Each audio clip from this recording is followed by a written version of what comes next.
Institution warns that Russia's invasion of Ukraine has aggravated damage from the COVID-19 pandemic, which will likely cause many countries to enter recession.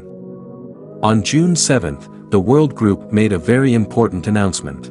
The World Bank slashed its global growth forecast by 1.2 percentage points to 2.9% in 2022, and warned that Russia's invasion of Ukraine has compounded the damage from the pandemic, which will likely cause many countries to slip into recession.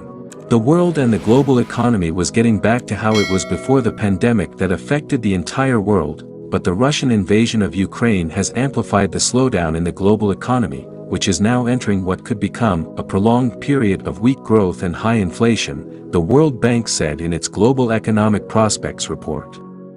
The institution's chairman, David Malpass, said that global growth is currently hampered by the war, new pandemic-related lockdowns in China, supply chain disruptions and the risk of stagflation, a period of weak growth and high inflation last seen in the 1970s.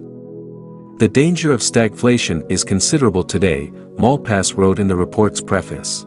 Moderate growth is likely to persist throughout the decade because of weak investment in most parts of the world.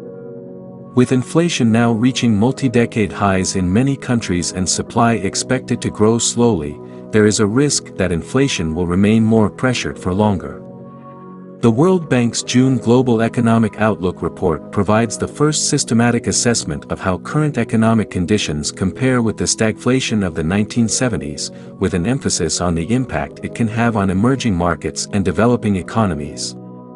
The recovery from the stagflation of the 1970s required significant increases in interest rates in the main developed economies, which played a key role in triggering a series of financial crises in emerging markets and developing economies.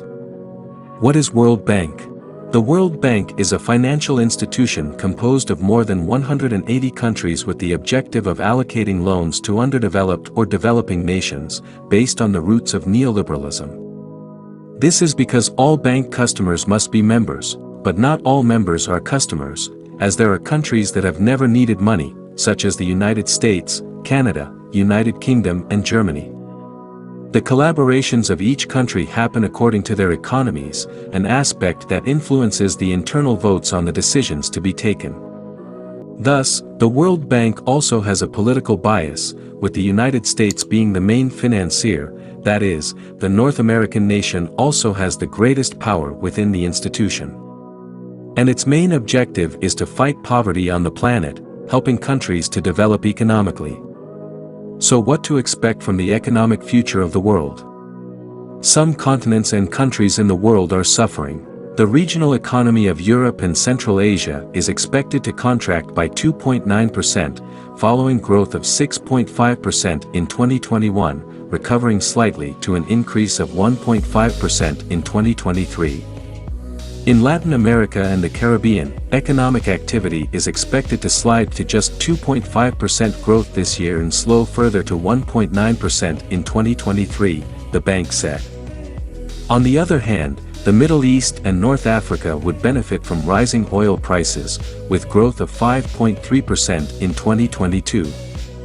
And Ukraine is expected to record a 45.1% dip in its economic output, while Russia's GDP is expected to plummet 8.9%. This makes it clear that any war has only negative consequences, always with both sides losing.